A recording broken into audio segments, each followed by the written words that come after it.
welcome back to the Treeline Aerial channel, and today we're going to be talking about which rescue 8 should you buy for your aerial setup. So there are a few options that you can choose from. This one is my personal favorite. It's an aluminium rescue 8. I find the finish on this really nice. It's nice and smooth. It doesn't wear through the fabric very quickly. The ears are great for separating the fabric, and this is just my go-to choice. Just remember, if you are using an aluminium rescue 8, you do need to use aluminium carabiners as well. Otherwise, the steel will wear through the aluminium faster. So that's just one thing to keep in mind. If you are going for a full steel setup, then you're going to want to use a steel rescue 8. More expensive for sure. It's definitely a little bit pricier for a steel one, usually going to cost you around, I don't know, $50 Canadian. As you can see with this one, I have wrapped it in electrical tape. The reason that I've done this is because the steel finish on the metal wears through the fabric way faster. So you're going to find that the fabric's going to wear through, and then eventually it'll tear and make a hole.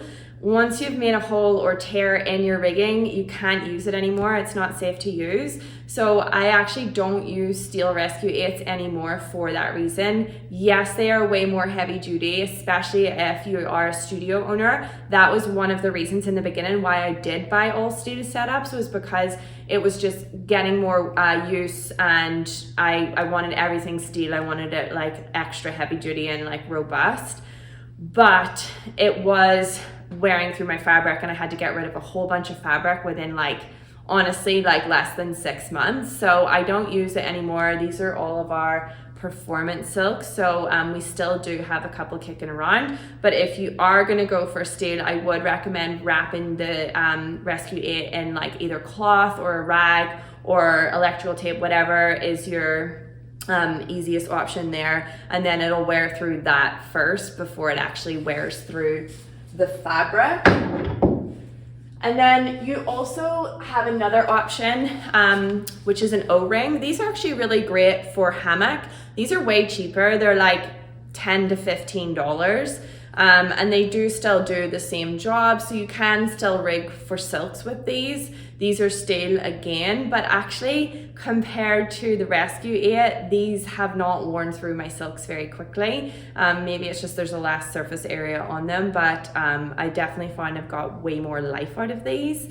As you can see here, it's way harder to separate the silks when you have them rigged on an O-ring, so that's definitely something to consider if you're a beginner or if you're teaching beginner classes. This isn't very beginner friendly, so yes, it is cheaper, but you are sacrificing, like you can see here, this nice gap that the ears make with the Rescue 8 versus the O-ring where there is no gap and it's a little bit more challenging to separate the fabrics.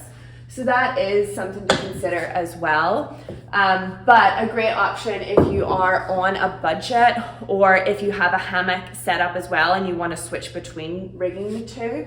So yeah, like I said, my favorite is an aluminium Rescue 8. These are great. I really like these. They're the best bang for your buck, and they will look after your fabric in the long term. You can get these anywhere. They're actually redundant in the climbing world, which is kind of funny. The climbing world doesn't really use these anymore, and when you go to a climbing shop to ask for one, they normally give you a bit of a look. Our climbing gym in Squamish, BC was really great and brought in a bunch of these because there's a lot of aerialists in the Sea to Sky corridor now. So thank you, Climb On, for that. But if you can't find them, you can get them on any circus website. So these actually have a few from Juggle Gear as well, and you can get them anywhere. Aerial Essentials, Circus Concepts, any of your circus go-tos. So I hope that's helpful when you're choosing your rigging for your setup, whether it's at home or in studio. If you like this video, don't forget to subscribe and follow us for more tips and tricks for aerial.